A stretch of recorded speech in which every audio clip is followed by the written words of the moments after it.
Let's get started. 9. Nail biting. Chewing on germs and wrecking your smile. You're putting millions of germs into your mouth, and you call it a harmless habit.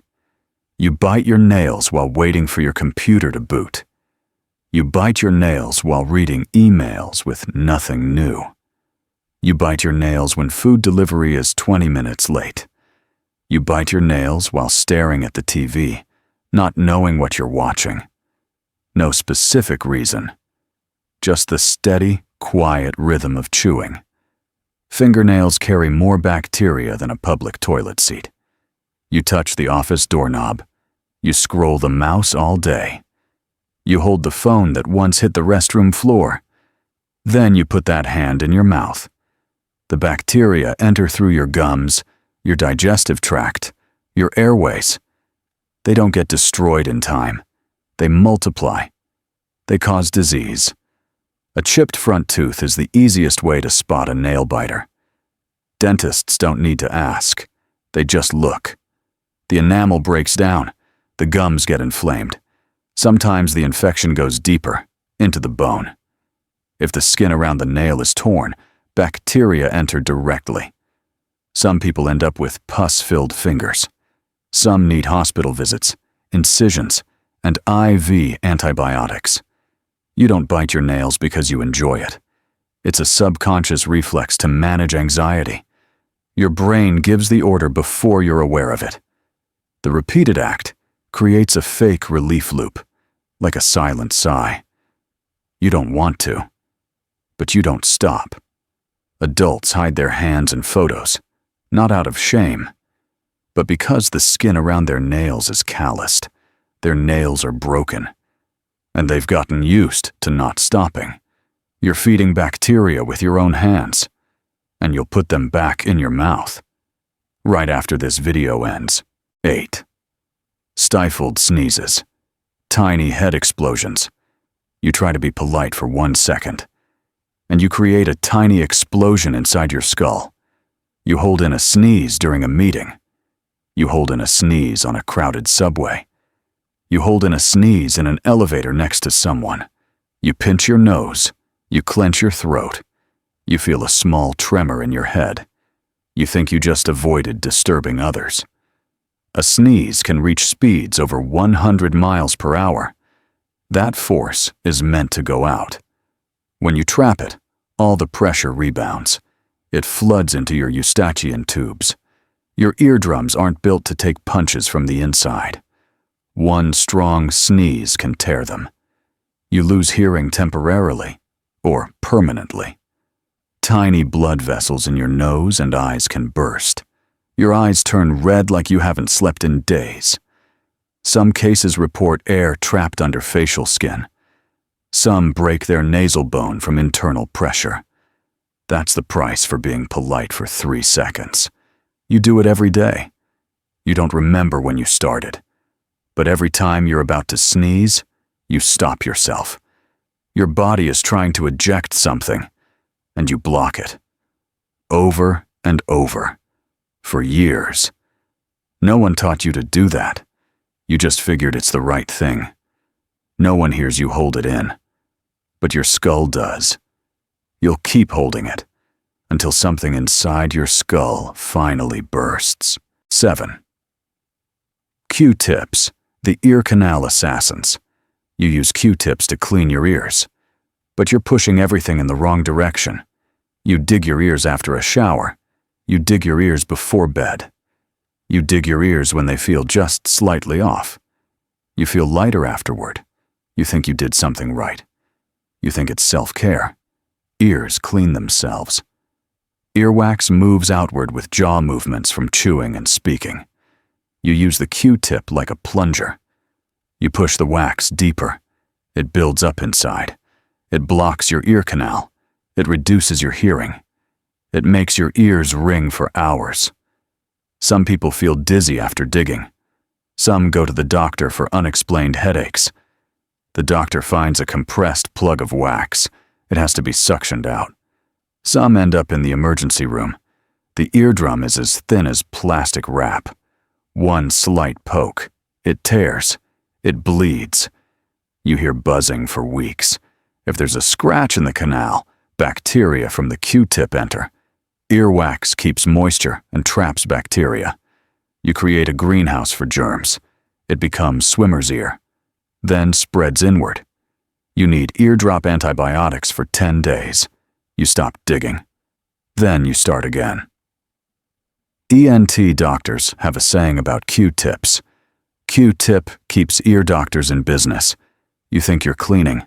You're building a high-rise for bacteria. You'll dig again, probably after your next shower tonight. 6. Drinking too much water. Drowning from the inside out. You think you're detoxing, but you're actually drowning your body from within. You drink water right after waking up. Then another glass before leaving home. You carry a 2-liter bottle to the office. You set hourly reminders to drink. You force yourself to sip, even without thirst. You believe it makes you healthier. Your body needs water, but only in balance with sodium in your blood. Sodium controls how water enters cells. Too much water at once dilutes sodium levels. Cells absorb water uncontrollably. They swell. They stretch. And if that cell is in the brain, the problem starts. The skull doesn't stretch. Intracranial pressure rises. You get headaches. You feel nauseous. Your hands shake. Your muscles weaken. Some people seize. Some faint. Some never wake up again. A 9-year-old girl was punished by being forced to drink water instead of eating. She fainted after 4 hours. She didn't survive due to brain swelling. A marathon runner died after drinking too much water during the race, not from exhaustion, but because the body couldn't hold its internal balance. You heard drinking more water is good. No one said how much is more. No one explained the difference between dehydration and overhydration. You chase a vague target. Your body says no. You ignore it. You fight your own built-in warning system. Just to follow a wellness meme, you'll fill your bottle again. Right after reading this. 5. Earbuds. Silent hearing killers. You're destroying your hearing. No blood. No warning sound when your ear cells die. You wear earbuds while working at cafes. You wear them while jogging on the street. You raise the volume to block nearby chatter. You raise it again when the train gets loud. You wear earbuds for more than 3 hours a day. You don't hear the motorcycle passing close by. Sound enters the inner ear as vibrations. Tiny hair cells convert those into electrical signals. Your brain reads them as music, voices, and sound. Those cells don't grow back. Once damaged, they're gone. Earbuds can reach 105 decibels, louder than a chainsaw, louder than a truck horn. At 100 decibels, damage happens in 15 minutes. You listen longer. You don't feel pain. No blood. Just silence that grows over the years.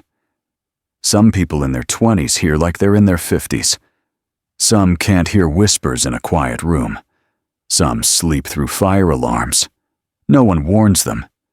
They don't notice either. Because hearing loss doesn't hit in a day. It happens daily, bit by bit. When you raise the volume for a good chorus, or to drown outside noise, or just because you're used to it. Some earbuds have volume limits. Few turn them on. Because low volume doesn't feel good. And habits beat logic. You think you're relaxing, but you're shrinking your world, one song at a time. You'll wear your earbuds again and raise the volume one more notch. 4. Nightlights. Your brain's kryptonite. You think you're sleeping, but your body stays half awake to stand guard. You leave the nightlight on until morning. You charge your phone and place it by your pillow. You keep the digital clock with a glowing blue display. You crack the door open for hallway light to slip in. You think it helps you fall asleep and makes the dark less scary. Your body produces melatonin at night. Melatonin regulates deep sleep and nervous system recovery. Light disrupts that process. Even a small light can cut melatonin levels by 50%. And when melatonin drops, your entire biology shifts. You sleep, but it's shallow. You wake up still tired. You eat more during the day to make up for it. You struggle with emotional regulation. You get irritated. You feel hollow without knowing why. Mice in lit rooms gained weight. They became depressed, avoided interaction, and moved less. Humans show the same pattern. You still function, but your efficiency drops.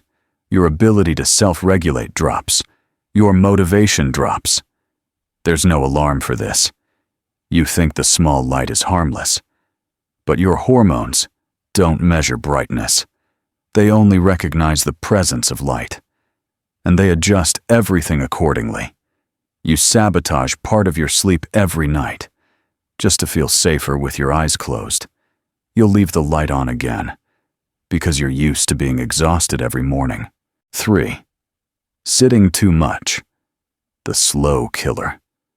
You're still breathing, but your body is rotting from the position you chose. You sit while working at your desk. You sit through video calls in rooms with closed blinds. You sit while eating lunch at your table. You sit in your car during commutes. You sit to relax in front of the TV. You think it's a reasonable resting state. The human body wasn't designed to stay still that long. When you sit, circulation slows. Blood pools in your legs and veins. Clot risk increases. Fat-burning enzymes drop by 90%. Metabolism slows. Energy isn't burned. Fat quietly builds up in your liver, heart, and abdomen. Your core muscles do nothing. Your back muscles weaken. Your posture becomes hunched. Your neck withdrawn. Your spine stops supporting you properly. Pressure on your discs increases hour by hour. Chronic back pain doesn't come from lifting heavy things. It comes from doing nothing. Office workers now sit an average of 15 hours per day, not counting sleep. Some stand only to pee, then sit again. Some buy standing desks and keep them at one height for 6 months. They think sitting still means working hard. They don't know they're paying with lifespan. It's called sitting is the new smoking, because it kills slowly, voluntarily, quietly, without symptoms. You're self-destructing in the position you find most comfortable. You'll keep sitting, while your blood stays stagnant. 2. Stomach sleeping. Twisting your spine nightly. You torture your spine for 8 hours each night, and call it deep sleep. You sleep on your stomach to calm your nerves. You sleep on your stomach because it helps you breathe. You press your face into the pillow, one hand under your head. Your neck twists to the side. Your spine flattens into the mattress. You sleep like that for years. In this position, the natural curve of your spine disappears. Your neck twists for hours without support. The cervical vertebrae get strained, nerves get pinched, blood vessels get constricted. You feel nothing at the time, but you wake up with numb hands, a stiff neck, an aching back. The pain becomes chronic. Your fingers tingle while typing. You turn your neck and hear it crack. You think it's the pillow, or that you slept wrong just last night. But it's monthly, then weekly, then daily. Your spine starts adapting to the wrong posture. Neck muscles stretch unevenly. Back muscles lose balance. Your gait changes without you noticing. Sleep quality drops gradually, but you don't realize, because fatigue in the morning is your baseline. If you can't quit, they suggest using a low pillow or placing a small cushion under your stomach to relieve pressure. Most don't bother, because if you're asleep, it feels like it works. You've chosen a posture that distorts your body bit by bit, just because it feels good in the first few minutes. You'll press your face into the pillow again tonight and stretch your spine the wrong way. All night long. 1. Holding your pee. Stretching your bladder to its limit. You think you're in control, but you're breaking the system that controls itself. You hold it during meetings. You hold it while driving home. You hold it because you're too lazy to stand up. You hold it because it isn't urgent yet. You keep urine in your body like a discrete habit. You think it's harmless. The bladder has a limit. When it fills, the body sends a signal. You ignore that signal again and again. The bladder muscle gets overstretched. Eventually, it can't contract effectively. When you pee, not all urine leaves. The leftover becomes breeding ground for bacteria. They multiply in the trapped liquid. They crawl up into your urinary tract and cause infections. People with UTIs describe it as peeing fire. Some get fevers. Some pee blood. Some need long courses of antibiotics. No delay allowed. If you do this for years, bladder muscles weaken. You start leaking urine when laughing or coughing. You lose control. You start locating toilets before leaving the house, not out of habit. But because your body no longer feels reliable, bladders rarely burst, but they don't need to for you to lose command. You're degrading a primal function you once had complete control over. You'll hold it again, because a few more minutes won't kill you.